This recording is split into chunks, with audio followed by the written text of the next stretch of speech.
Hey, how's it going, guys? Rail Fanning 101 Vermont here. This is a layout update for September 2017. So I'm going to go ahead and go over what I've done in the past few weeks here since the last layout update, which I've actually done quite a bit. So we'll get started here. Of course, nothing has really changed over here in Bells Falls area, but I did work on the canal section. I actually cut it out. It is pretty deep. I didn't realize it was going to be that deep, but of course I should have because there's 2-inch foam there. But I'm going to be getting some of the Woodland Scenics water, clear water I think it is. I can't remember who makes the water. I think it is Woodland Scenics, but my friend Lit Lantern Productions gave me a couple ideas, and I'm going to take his advice, and I'm going to go ahead and start that. Come this way, nothing's really changed. Riverside changed a bit here. As you can see, actually here, let me go around the pieces of wood here. So it comes down on the main line. I took out the maintenance away track, which is about where the row of Omnia cars there. So that track's still there, that extends down. Then I added another one. Then I added the outer track. I know Riverside isn't really this big in real life, but I decided I really need the room for my cars, so I added them. I actually think it looks pretty cool. And I actually had the 207 hidden back there in the string of cars. So if we keep working our way this way, it actually runs into Riverdale, which Riverdale has extremely been updated, or upgraded I should say. Yes, I do know I do need to add a protector right there, but if you're careful, nothing should get knocked off. I think it came out pretty good for a last minute idea. It holds 3 box cars. If I had the shorter ones, it works even better, like those Canadian National cars back there. I don't know if you can see them. Yeah, right there, that Canadian National car. So yeah, it fits 3 cars there. I keep thinking to myself, oh, it'd look cool if I keep extending it a little, curve it that way a little bit, put like a little like tank farm or something. I don't know. But here's another thing I'd like to show you guys. I actually ended up purchasing 2 Vermont Railway trailers from the local hobby shop. It's also the same week that Central New England Railroad Productions was up here. So I grabbed one of those, and I grabbed the white version of the boxcar. I guess since you guys really haven't seen it, I'll give you a little rundown. This is where the cars come in, they unload, go to either truck, or eventually I'm going to be having a fence here. Another good suggestion from Central New England Railroad Productions. Then there's going to be stacks of wood here. The traffic will be coming in here, obviously, where the cars are sitting. This building's for like go shopping for the different types of woods, examples of what the wood could be used for, so on.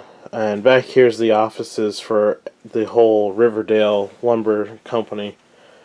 So yeah, bridge is currently out at the moment. Now I come over here. I ended up putting in the farm scene. This is a lot different from what I told you guys originally. As you can see, nothing has really moved on that side. However, with the farm scene here, I did add in the siding right here. There really isn't. It doesn't really go that far back into the field, because in real life there actually is a field right after Chester. The siding goes right before the field, but I needed another place again for car storage, so I did that. So. Yeah, and if you come here, I'm going to be, there's just a random sheep, whatever that is. This area right here, I want to put like corn. I'm thinking about getting a little static grass, put that in there. Have a fence right about here along the rails. This area will look awesome once it's done. I'm really looking forward to working on that. A little maintenance away access right here to the railroad. We keep going here. Comes into Chester. Chester came out pretty good. And, alright, here we go. Last time you guys saw this engine, it was actually sitting on the side of the layout in Riverside. It now has DCC. It also has LEDs lit up the number boards.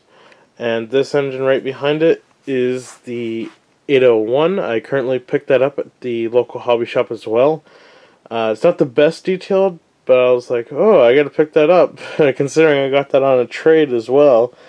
So I grabbed that, threw a decoder in it, I sent it up for LEDs as well.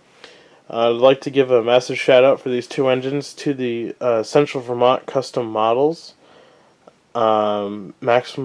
Maxwell in particular, since he's the one that worked on them. So yeah, little quick tour of Chester here. Got the little market, little green patch, comes in a Chester, the abandoned Rutland car. In real life, the Rutland car is not there anymore, unfortunately. This is all pavement, asphalt, whatever you'd like to call it. But I liked it when it had the boxcar there. It sort of gave character to the little inside the runaround track here. Other than that, guys, nothing has really changed. This is just a dead-end main line now. I'm starting to work on another Green Fleet coach. This would be the last one in Green Fleet 1. Then I got to start collecting for Green Fleet 2. I actually got to recreate the cab car because the one that I had was just not correct at all.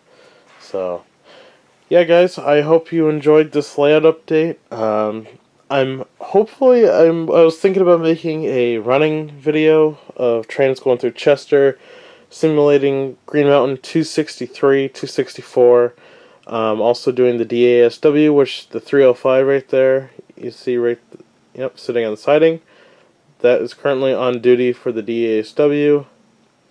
So yeah, if you guys would like to see that, let me know in the comment section below. If you'd like to give me ideas on what I should do, should I go with my idea for a cornfield with cows, put a little stack grass, or even if I had to put something in the little back area right here, I'd like to put a tree line right about there, about where the wood, you can see the wood again. So yeah, guys, let me know. Other than that, shout outs to Lit Lantern Productions, Rail Fanning 101, Central New England RR, Green Mountain Rail Productions, and yeah, guys, we will see you next time. See ya.